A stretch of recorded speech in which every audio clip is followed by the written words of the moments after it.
Blog Talk Radio.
Constitutionalists, and welcome to the Thursday edition of the Dan Clements Show, a Christian political talk show. This is episode 797.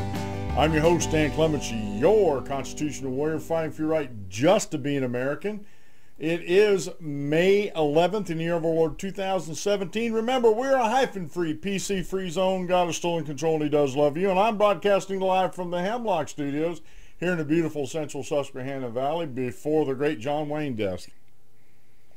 Oh, I've had a piece of hair floating around my face the last 10 minutes. I've been trying to get it, and I finally got it, but it was in my mouth, man. Whew.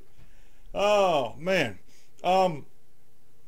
Yesterday, we covered a couple subjects yesterday, but the main one we were talking about was about the firing of James Comey, FBI director, and how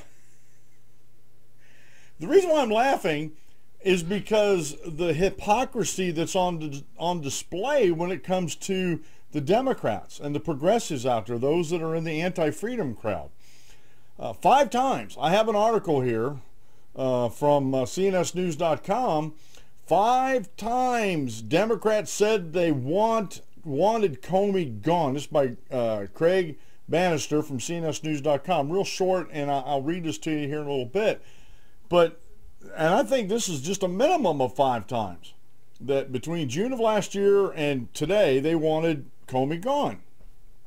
So, President Trump gets rid of Comey on the recommendation of, was it Ron Stein, the Deputy Attorney General of the United States, who took over the Russia investigation.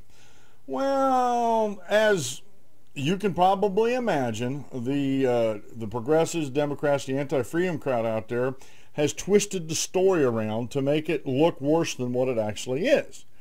The one story, and I had this in yesterday's show notes, and I didn't re-add it in there today because I thought the story was stupid. It was from Slate, and they were saying in there about how through anonymous sources now, no, it wasn't Slate, excuse me, it was a WashPo, Washington Post, excuse me. I'll have to dig that up and put this in here. The WashPo on Trump.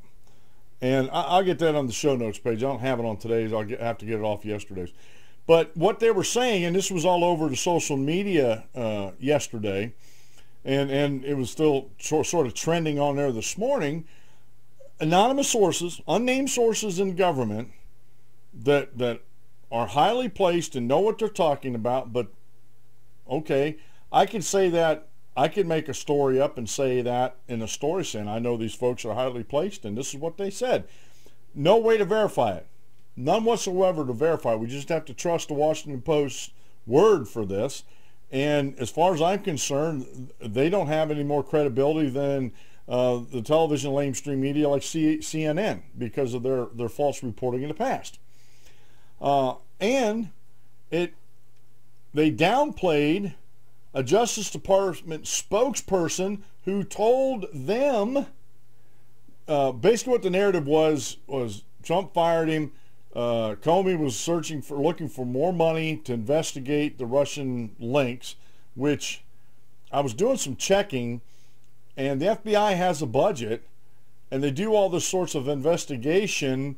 They don't necessarily have to ask for extra funds to do their job, which seems strange to me to begin with in this story, but we'll lay that aside a little bit. So Trump fired, the story is, from the Washington Post, Trump fired Comey just before he was getting to the good stuff. He asked for more money so he can investigate more into the collusion, which that's a very strong term there, the collusion between Donald Trump and Vladimir Putin of Russia. And even though in the article they got a quote from the Justice Department spokesperson, spokeswoman, that said there was no request for extra funds to investigate in this on Mr. James Comey's part, excuse me. But it's blowing up, at least the folks that I follow on my social media sites, it's blowing up the Democrat, progressive, anti-freedom crowd out there. They're twisting us around, saying, this is turning into a constitutional crisis. I was reading quickly a story in the Atlantic that I found over on Twitter, and this gentleman named Burns was saying, well, this is a constitutional crisis. And I said, no, it's not. I said, read the Constitution. And I said, if you read it, it's not a constitutional crisis. If you look and see what happened here, everything the Democrats wanted to happen happened. Sessions, we talked about this yesterday, Jeff Sessions recused himself from the investigation, put the Deputy Attorney General in charge of that, who's also in charge of the FBI. He was doing some, and lawyers do this all the time, folks. They research things too. They investigate things too. And they found that James Comey was negligent in his handling of Hillary's emails. The timing of these, the hearings, saying we're not going to investigate anymore, and they come back and they start investigating again because they found new evidence right in the middle of the election. And then Mr. Flynn was found to have lied to Mike Pence. So there's a Russia connection going on here. And all along, the leaks that were coming out, nothing has been said. You think, and folks, trust me when I tell you this, if there was something to the Russia connection, the deep state would have leaked it already, and the progressive Democrats in the anti-freedom crowd out there would have smeared this all over lamestream media if there was a shred of evidence. And I find it kind of strange that the deep state that sides with the Democrats, now the Democrats will deny this, but evidence is to the contrary. It seems strange to me that if there was something there, it would have been leaked already. And besides, talking about leaking, there was a lot of leaking coming out of the FBI and I think it was until Rosenstein, and I believe, I got to look this up just to make sure, because I want to make sure I'm accurate here. Deputy AG of the United States.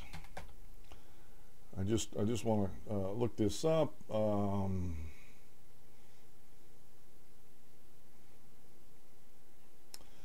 Well, that didn't turn up anything. Attorney.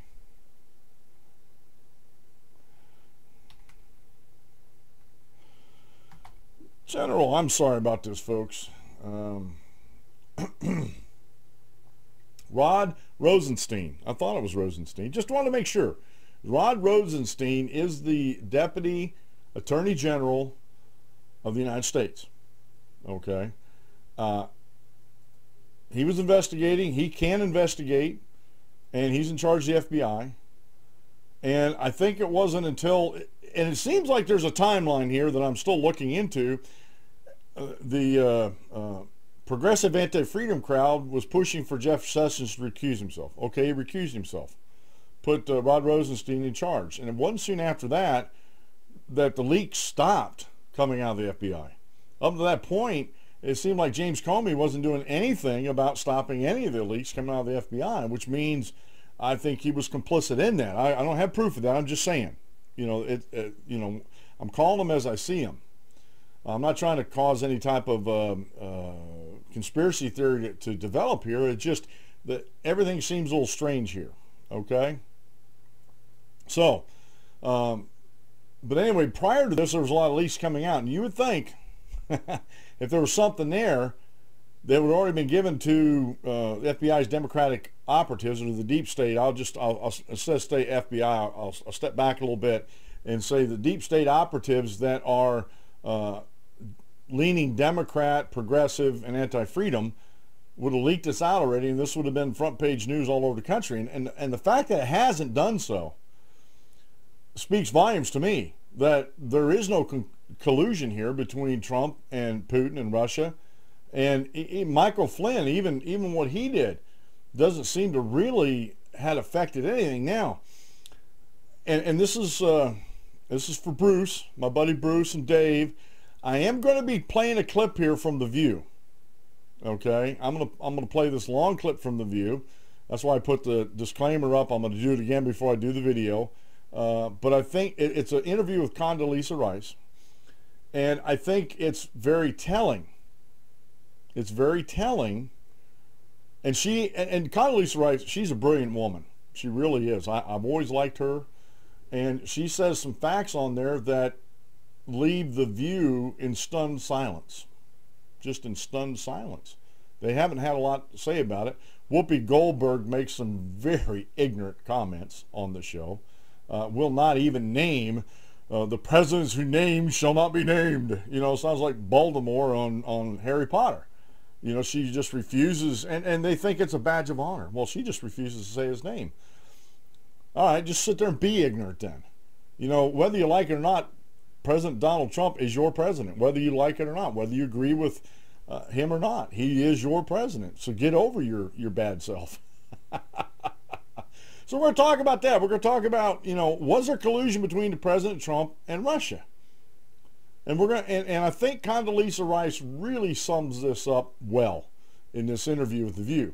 Now, there's been some other things that hit up on social media, which I think is funny in the extreme, especially the folks that I follow that actually bring this stuff up, these George Soros groups like Common Cause and Indivisible and Let America Vote. It's mainly Common Cause was putting this out, but Indivisible groups were actually putting this story out too, how Sally Yates just spanked Ted Cruz in this interview during the hearings.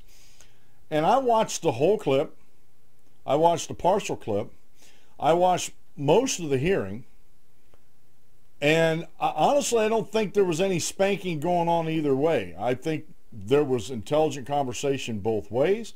I think Sally Yates has the constitutional part of it wrong. And I don't think Ted Cruz really called around on it, but we're going to listen to that also. So we're going to see some videos today on the show. Like I said, I apologize, Bruce and Dave and anybody else that's does not like The View and Joy and Whoopi and the rest of them on The View. I think this is very, very important for us to see the most of the interview with Condoleezza Rice, and her answers to these questions are paramount. And it actually goes back in history, back to 2012. And this is what the progressive folks out there don't want us to do. They don't like us digging back into history. They really, really don't.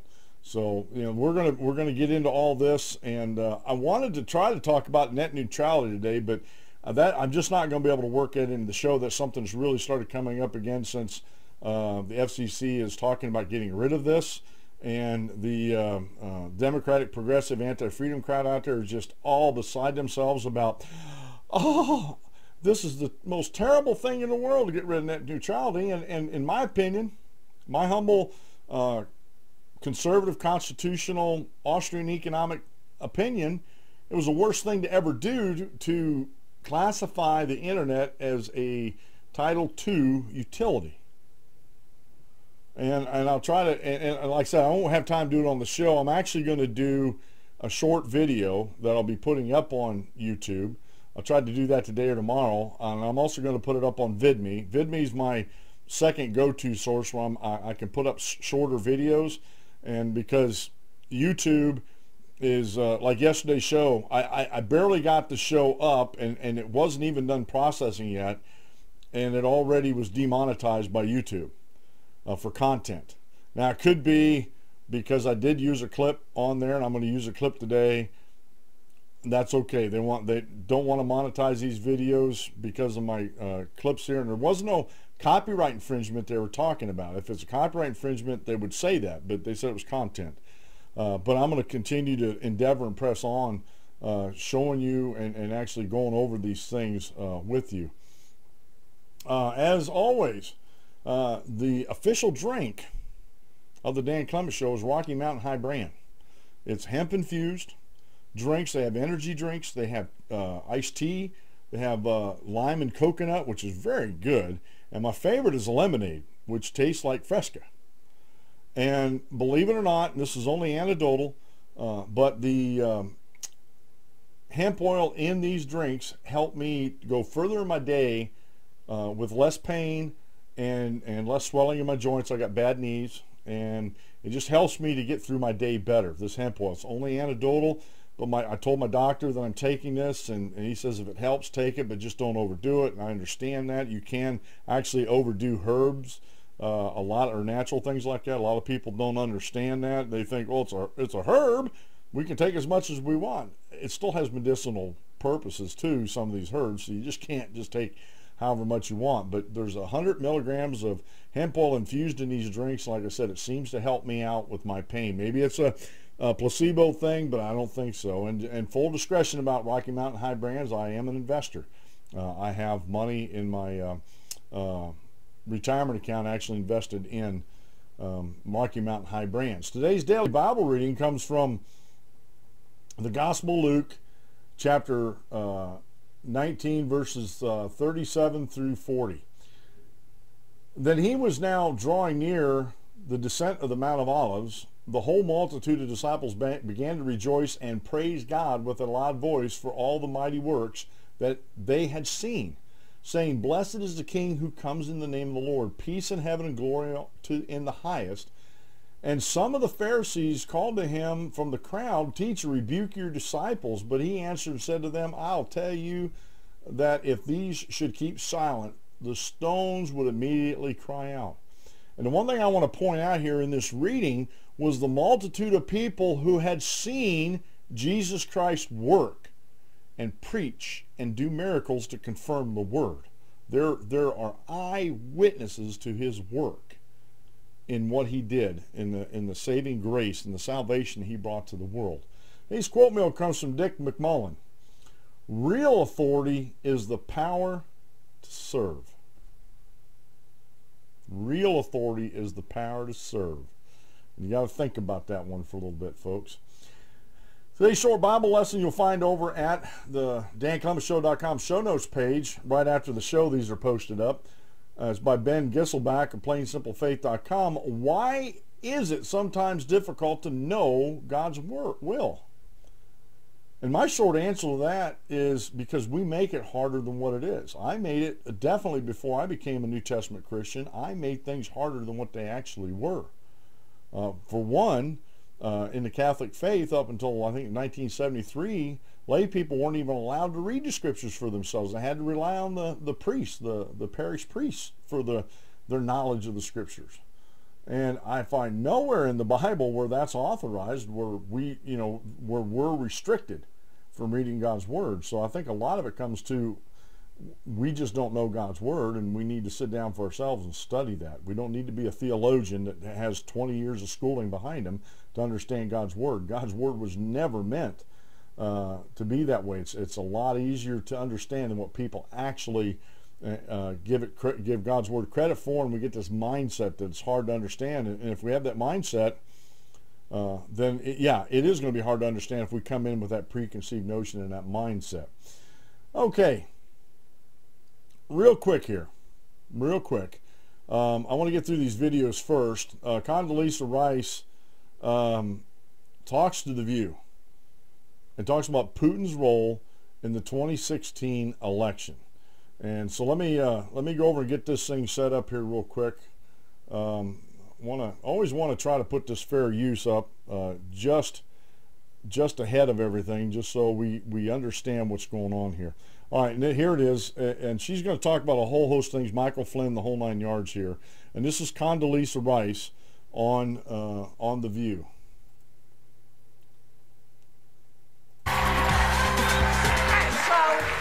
The world is a little freaky right now. It's, one dictator's vowing to vaporize America with nukes. Another may have interfered in the elections. I mean, so it just is getting crazier by the second. But now to tell us how she'd have handled things, please welcome a fabulous woman in her own right, the former Secretary of State and author of the new book, Democracy, Condoleezza Rice.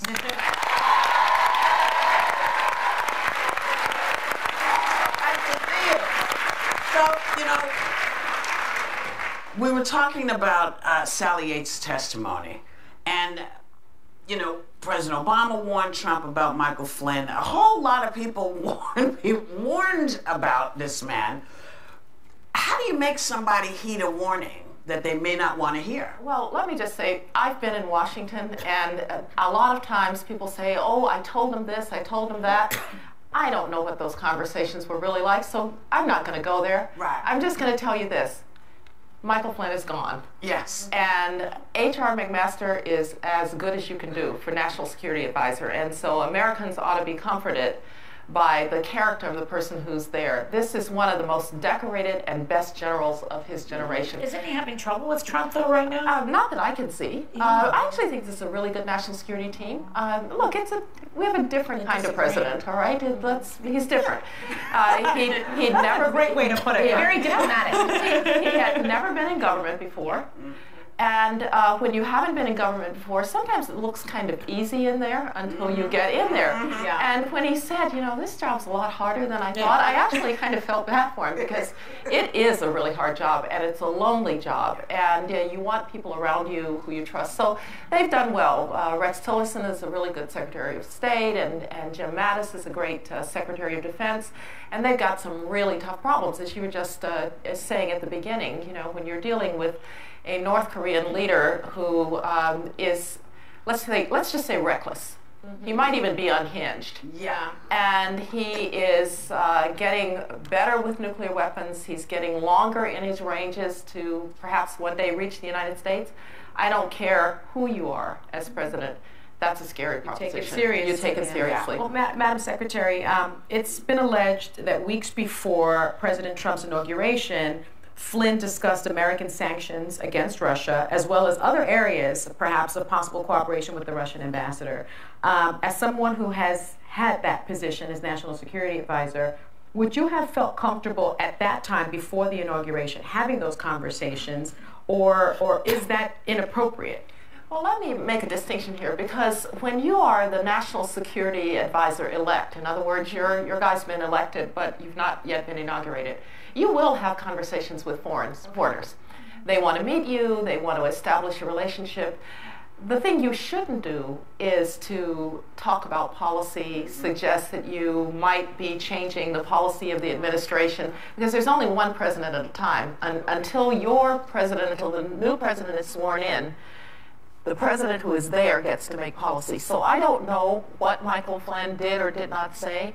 I'll just say that as a matter of principle, you can talk to anybody in that period, but you should never suggest that you might be making changes in policy and maybe they should just wait until there's a change in administration. I don't know whether he did or did not, but the principle is you wouldn't do that. So you mentioned Rex Tillerson, and you're a big fan of his. I hear you now, and I've read that. And he has the same job you had. That's right. Right. But the difference between him and you, I think, is that he has deep ties, business ties to Russia. And it seems as though we were talking this morning about all these people who are attached to Russia. I mean, what do you make of all that attachment to Russia? Well, if you're an oil man, the Russians have what people call good geology. Right? They've got a lot of oil. And if you're an oil CEO, of course, you're going to try to negotiate with Vladimir Putin to get rights to drill for that oil. That's what you're going to do. I think what you've seen, though, is that whatever Rex Tillerson's relationships may have been in Russia, he is acting on the basis of what the Russians are doing. He did something I'm not sure I would have had the nerve to do. He went to Moscow just before he's going to meet with Putin, and he says, well, the Russians were either incompetent or they were lying about the Syrian chemical weapons.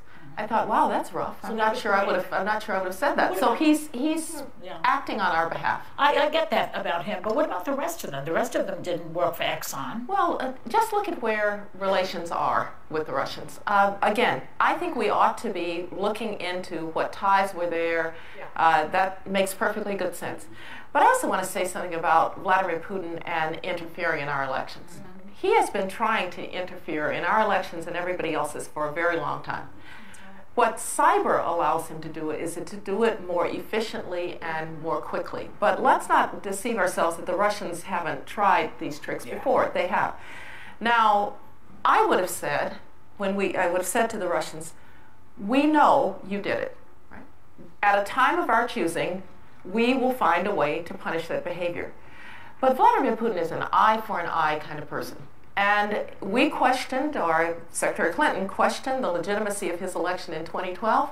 Now he's saying, now I'm going to question the legitimacy of your election by hacking into it and so forth. So don't let him get the satisfaction of thinking that we don't believe our own elections to be legitimate. So do you think that was a personal eye for an eye against Hillary Clinton? I think it was personal.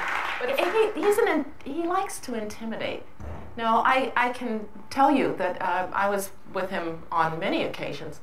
And one particular occasion, we went into a room to discuss, and his people are sitting on one sofa, he and his foreign minister, I'm sitting on the other. And I'm delivering a message about U.S.-Russian relations, and they were messing around in Georgia at the time. And I said, you know, Mr. President, if you do anything in Georgia, President Bush wants you to know that that would greatly affect our relationship. And he stood up. And now he's peering over me.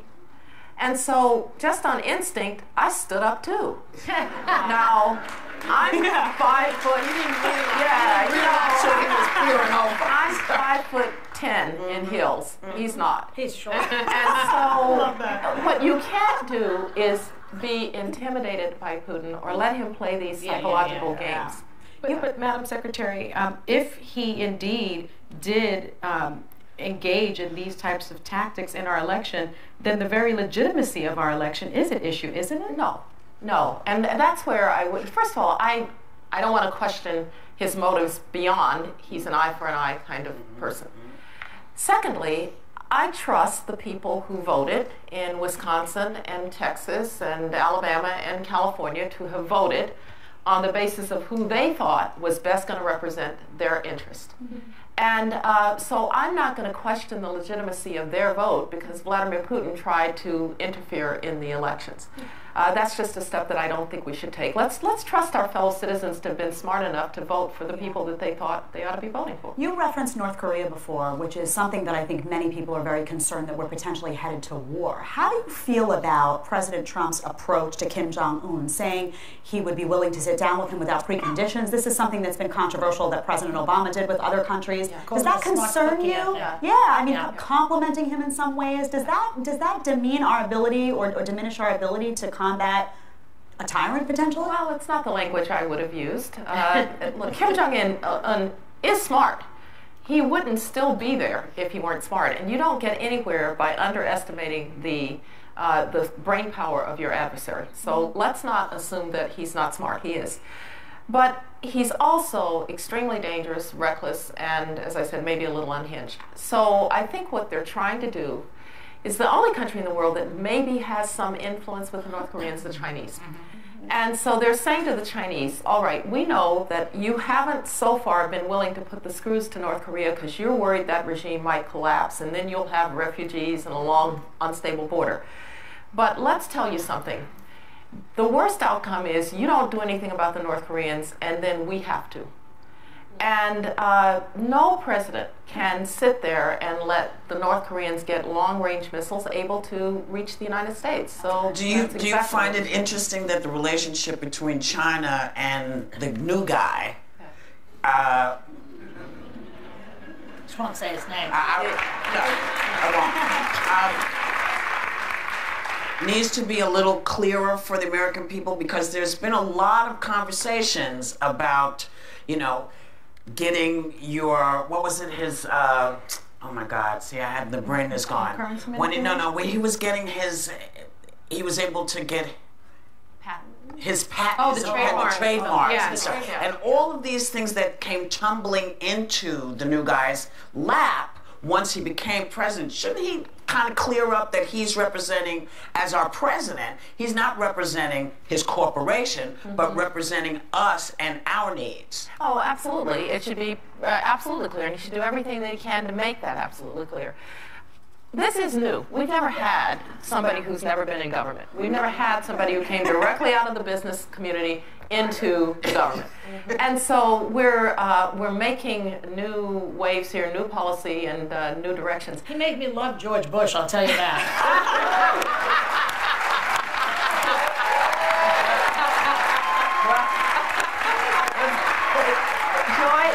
Joy, I've been here with you a couple times. I never thought I'd hear you say that. I never thought I'd say it. So wait a minute. Yeah, hell just froze over. Our thanks to Condoleezza Rice. Her book is called Democracy. And members of our audience, you're all going home with a copy. All right, folks, that was a clip with Condoleezza Rice at The View. And I just want to make a couple points here, just a couple quick points about this this video here, because I think it's important. I think it's important we understand a few things. One, I think it's totally ridiculous with Whoopi Goldberg not to name, use President Trump's name. I think that's childish in the extreme.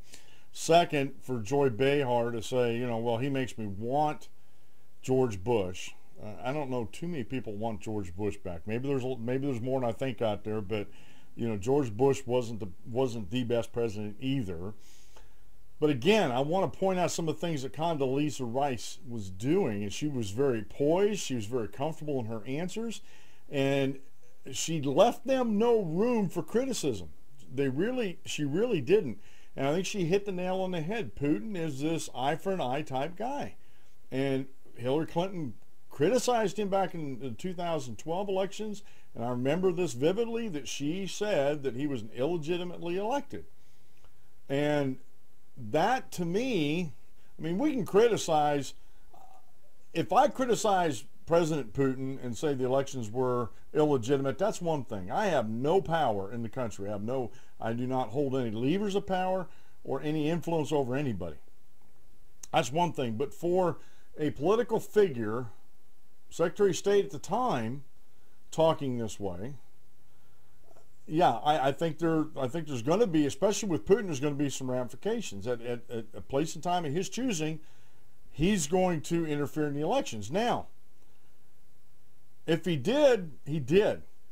But Condoleezza Rice, I believe, was absolutely correct, and this is something that they could not criticize her for. There's no way that Putin and Russia hacked the election to such a point that they were actually going, like, to me and somebody else and changing our votes. Because I know my vote didn't get changed.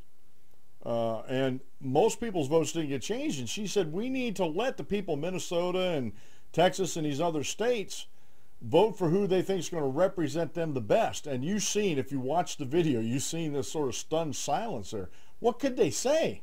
What were they going to say? Well, they're just they're over in flyover country, a bunch of hicks out there that don't know what they're doing. Now that would be, they're not a sitcom, although I think their sitcoms are better than this, but that would be a talk show suicide there for The View.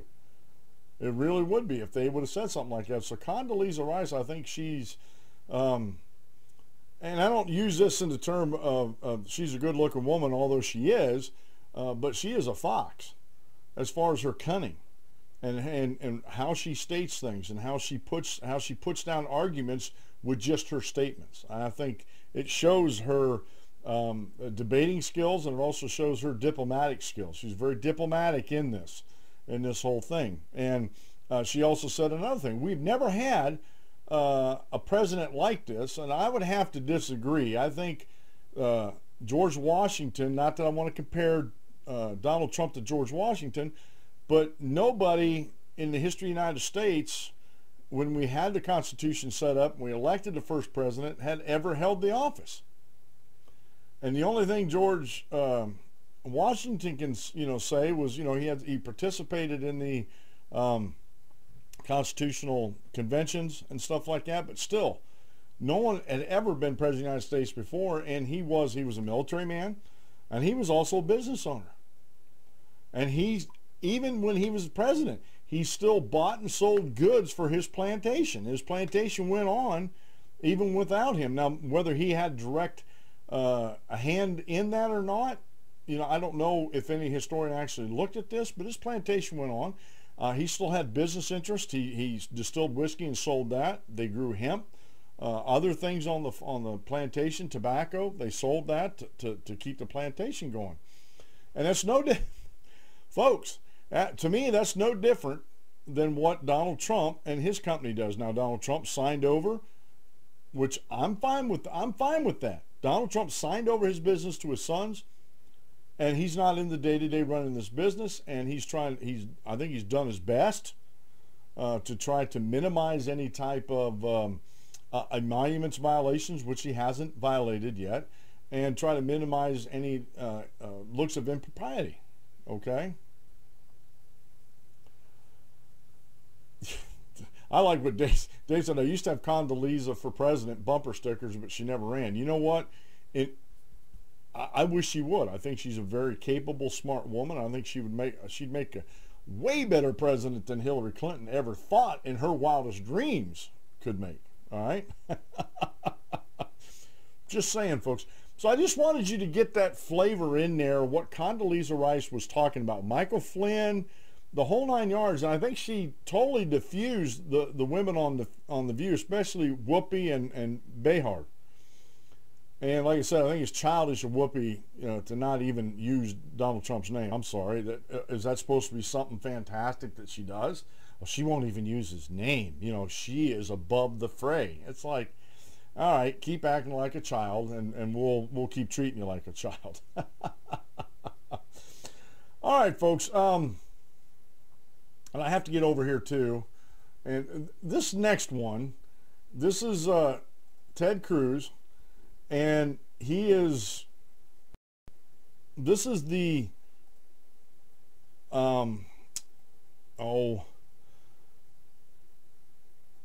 this is the hearing with Tapper and Yates, Sally Yates. And this is, it's 4 minutes, 28 seconds long. And this is what, now let me set this up. The folks in the progressive anti-freedom groups out there are saying that Sally Yates just totally spanked Ted Cruz. I looked at this. I don't think there was any spanking either way. I think it was two intelligent people actually doing what intelligent people do and having a discussion. Now, I think Sally Yates stumbled badly when it came to the Constitution, and we'll talk about that. She stumbled badly when it came to the Constitution in this. And this is something that is important for us to understand here. And this is part of why she got fired. This is part of why she got fired. Her job was to support the President of the United States and the executive orders as long as they were following the law, which they were. And if you hear, I want to point this out to you before we get into it, if you hear this in the testimony, she talks about intent. Intent has nothing to do with it. Either you're following the law or you're not. If you intended to follow the law but you still didn't, it's still not following the law. So listen to for that word intent in there. And let me get over here and get this thing going here. I just want to put up my fair use again, and there's going to be a fair use in the video clip here once we get this started here. Topic, Ms. Yates, that you and Senator Cornyn were talking about. Okay. Is it correct that the Constitution vests the executive authority in the President? Yes. And if an Attorney General disagrees with a policy decision of the President, a policy decision that is lawful, Does the Attorney General have the authority to direct the Department of Justice to defy the President's order? I don't know whether the Attorney General has the authority to do that or not, but I don't think it would be a good idea, and that's not what I did in this case. Well, are you familiar with 8 U.S.C. Section 1182? Not off the top of my head, no. Well, it is the binding statutory authority for the executive order that you refused to implement and that led to your termination. So it certainly is a relevant and not a terribly obscure statute. By the express text of the statute, it says, quote, whenever the President finds that the entry of any alien or of any class of aliens into the United States would be detrimental to the interests of the United States, he may by proclamation and for such period as he shall deem necessary suspend the entry of all aliens or any class of aliens as immigrants or non-immigrants, or impose on the entry of aliens any restrictions he may deem appropriate. Would you agree that that is broad statutory authorization? I would, and I am familiar with that, and I'm also familiar with an additional provision of the INA that says no person shall receive preference or be discriminated against in issuance of a visa because of race, nationality, or place of birth. That, I believe, was promulgated after the statute that you just quoted. And that's been part of the discussion with the courts with respect to the INA, is whether this more specific statute trumps the first one that you just described. But my concern was not an INA concern here.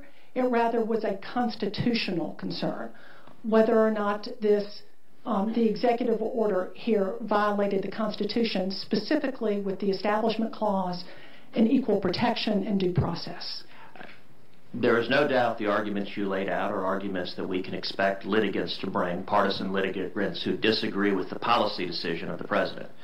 I would note on January 27, 2017, the Department of Justice issued an official legal decision, a determination by the Office of Legal Counsel, that the executive order, and I'll quote from the opinion, the proposed order is approved with respect to form and legality. That's a determination from OLC on January 27th that it was legal. 3 days later, you determined, using your own words, that although OLC had legality, it had not addressed whether it was, quote, wise or just. And I also, in that same directive, Senator, said that I was not convinced it was lawful. I also made the point that the Office of OLC looks purely at the face of the document, and again, makes a determination as to whether there is some set of circumstances under which some portion of that EO would be enforceable, would be lawful. They importantly do not look outside the face of the document. And in this particular instance, particularly where we were talking about a fundamental issue of religious freedom, not the interpretation of some arcane statute, but religious freedom, it was appropriate for us to look at the intent behind the President's actions, and the intent is laid out in his statements. Final, very brief question. In the over 200 years of the Department of Justice history, are you aware of any instance in which the Department of Justice has formally approved the legality of a policy and 3 days later the Attorney General has directed the Department not to follow that policy and to defy that policy? I'm not, but I'm also not aware of a situation where the Office of Legal Counsel was advised not to tell the Attorney General about it until after it was over. Thank you, Ms. Yates. I would note that might be the case if there's reason to suspect part of it. All right, folks. Again, listen to what she was saying with the intent. Well, she was talking about intent. Okay? Intent should only, and this is my limited, I was just reading on this, intent should only be used, especially by judges, if and only when there's a conviction and sentencing. You can put what was intended. Okay? But as far as something being legal, which his EOs were, we went through this on the show here. We quoted this. I read over them. Everything jived with, whatever was in the EO was actually in federal code, the legal code. So it was all there. And the one thing that I want to really point out in her testimony was about due process, how she said this was unconstitutional, about religious freedom, due process, and constitutional rights. Folks, I hate to tell these people this, that especially like Sally Yates, she seems to be a capable lawyer, but she put out a false narrative there. Our constitutional protections do not extend to citizens of other countries, especially when they're not here. When they're not physically on American soil, our constitutional protections do not apply to them. Due process under the law does not apply to somebody in a foreign country trying to come over here. It just doesn't. She talks about religious freedom. And other people have actually read things. You've just heard what she said on there about the Constitution and everything. And a lot of people are reading more into her testimony than what she actually said, which I think that's telling of the people that are doing that. And because people are saying, well, they're discriminating against these people because of the religious, because of their religion. And it seems funny to me that there was only 7 countries out of all the Muslim countries in the world that were named in that travel ban, especially with the refugees. And yes, they're Muslim majority countries, but you can't say that everybody in that country is a Muslim, because they're not. And they weren't basing their decision on religion. They were basing that decision because these countries politically are in a shambles. They have refugees running all over the place. We have actual ISIS videos that are saying we're going to infiltrate through the refugees. So why don't we take them at their word when they say that? And this, again, I go back to the constitutionality of this. You know, she claims, and a lot of folks in the Democrat, progressive, anti-freedom crowds are pointing to this, that we're denying them due process. This is just like that argument at the beginning of the week I talked about, and last week we've been talking a little bit about the Second Amendment and how the Democratic, progressive, anti-freedom crowd out there says if you defend yourself with a firearm and you happen to kill that person in defending yourself and your family and your property, that's illegal because you just denied that person their due process under the law. Didn't they just remove themselves out of that process by coming in and aggressing against you to the point you felt you needed to use lethal force to protect yourself and your property? And like I said, these folks they're not on American soil, so the constitutional protections that we as Americans actually enjoy, sovereign Americans actually enjoy these protections, aren't afforded to these folks on foreign soil. I'm sorry, that's the way it works. You can wish it to work some other way as much as you want, but that's not the way it works. I'm just reading a comment here. Yeah, Piano Lady says the FBI isn't even investigating Trump. They're looking at Paul Manafort, Mike Flynn, Carter Page's possible links to Russia. Fake news media never says that, and she's absolutely right. But what the anti-freedom crowd out there, the progressive anti-freedom crowd, wants you to believe is this is all about Trump, investigating him so they have something to impeach him by. The firing of James Comey, he's insane for doing this. And if Donald Trump is insane for firing James Comey, then there are a bunch of Democrats out there that should fall in place with him. 5 times. This is an article by Craig Bannister over at cnsnews.com, posted yesterday. Today, leading Democrats criticizing President Donald Trump's firing of FBI director, but late last year they were calling for him to be replaced, which that's a firing. And if you're going to replace somebody, you fired him. You know, you might want to use fancy terms in that, but you're gone nonetheless, whether you're replacing him or firing him, right? On Tuesday, and old Chucky Schumer, man, he makes it too easy. He really does. On Tuesday, Senator Chuck Schumer, Democrat in New York, called Comey's dismissal a mistake and floated conspiracy theories about its timing. Other Democrats in the House and Senate followed suit, but it wasn't long ago that they seemed to relish the idea of Trump firing Comey. Here are 5 recent examples of Democrats publicly suggesting Comey needed to go, courtesy of LifeZet. First one, I do not have confidence in him any longer. Senator Chuck Schumer, Democrat, New York, said of Comey in November of last year. 2, maybe he's not in the right job. House Minority Leader Nancy Pelosi, Democrat, Florida, told CNN last November. Clinton advisor James Carville suggested Comey, House Republicans, and the KGB colluded to elect Trump in an October interview on MSNBC. 4, then Senate Majority Leader Harry Reid told MSNBC last December that Comey knew and deliberately kept this info a secret, and when asked if Comey should resign, replied, of course, yes. 5, Representative Steve Cohen, Democrat, Tennessee, I call on FBI Director James Comey to resign his position, Cohen wrote last November in an op-ed published in The Hill. And that's just 5 examples, folks. I bet you there's more out there. They're calling for his resignation. And again, I go back to the clip from The View. I do apologize to, to my peeps out there for having to share that with you.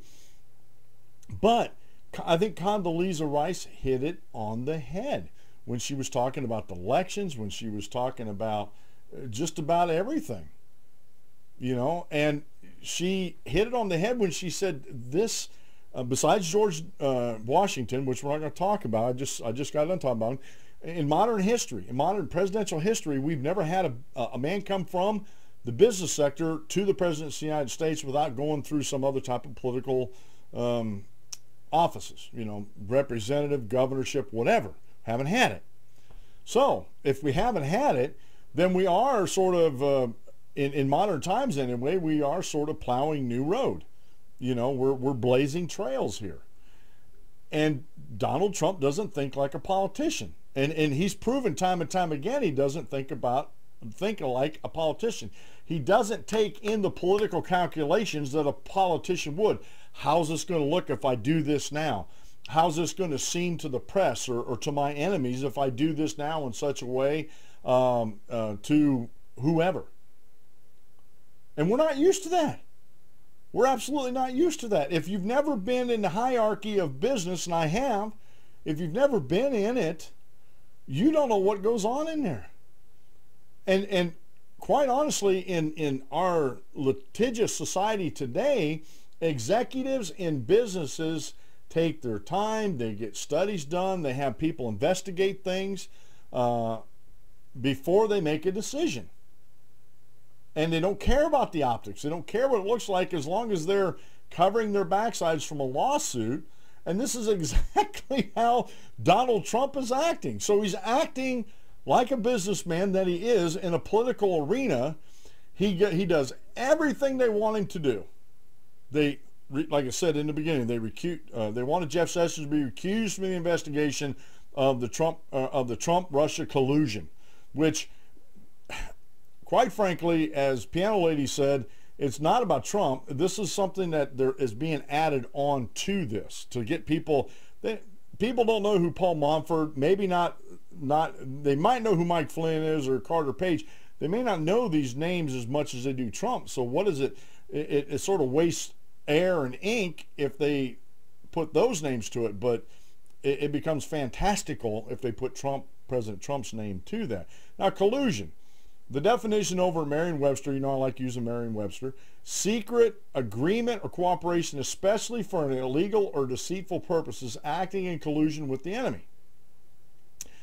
Now, unless someone changed our status with Russia, I don't think we've been outright hostile enemies since the Cold War ended. And trust me, I was in the service during the Cold War.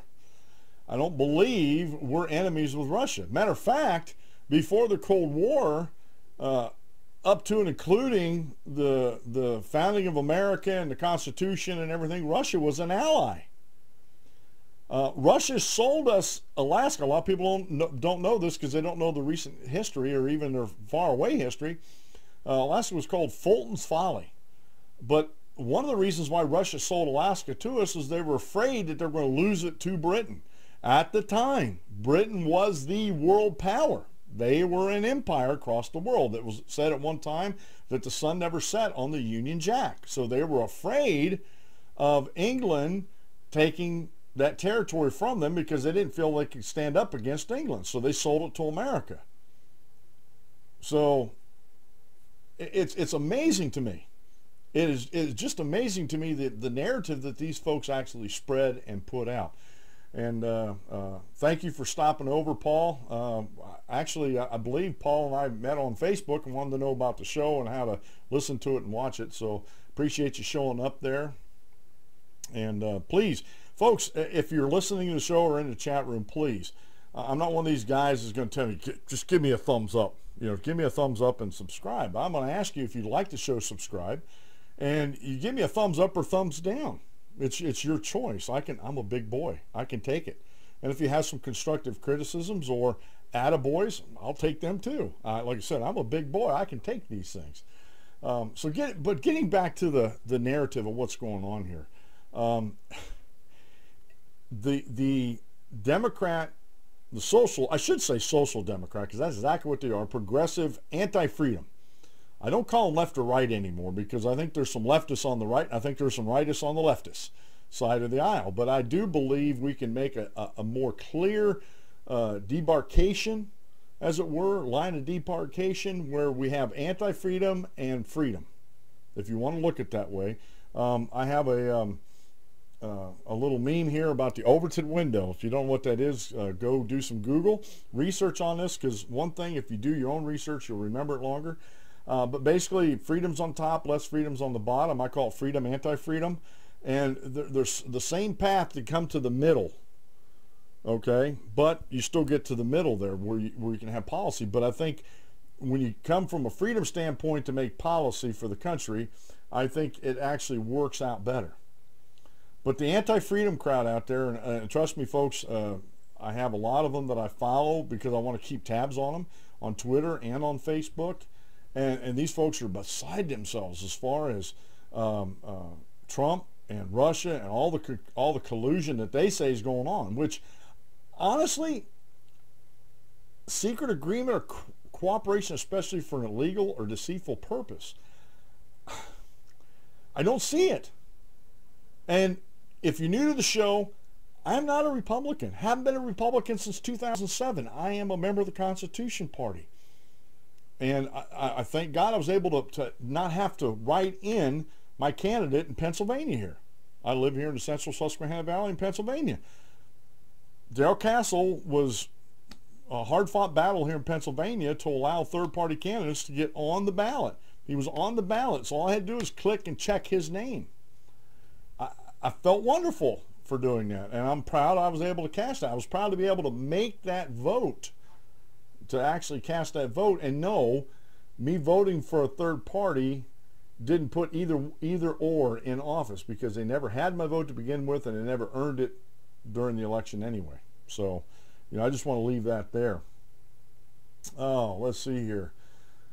Well, I'm getting down just under 2 minutes of the show. If you go to the show notes page, like I said, I have some other stuff over there. I have an article by Tyler Durden from ZeroHedge.com. Very good site, ZeroHedge.com. It talks about the Yates-Clapper hearing.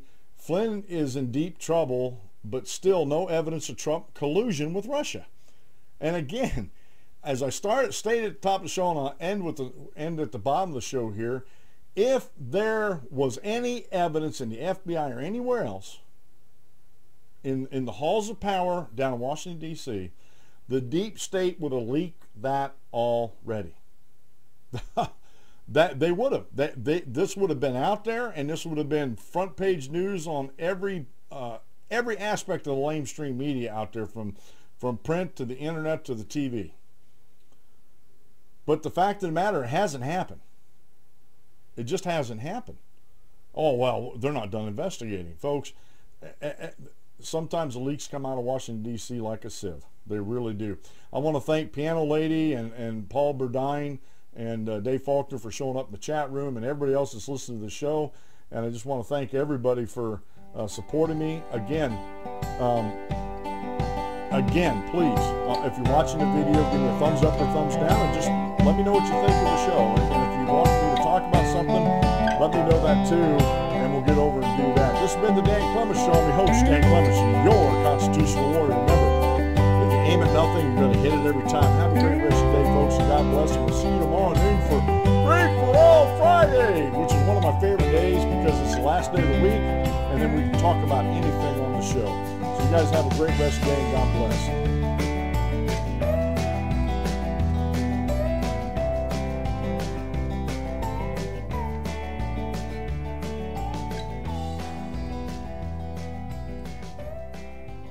Thank you for using Blog Talk Radio. Goodbye.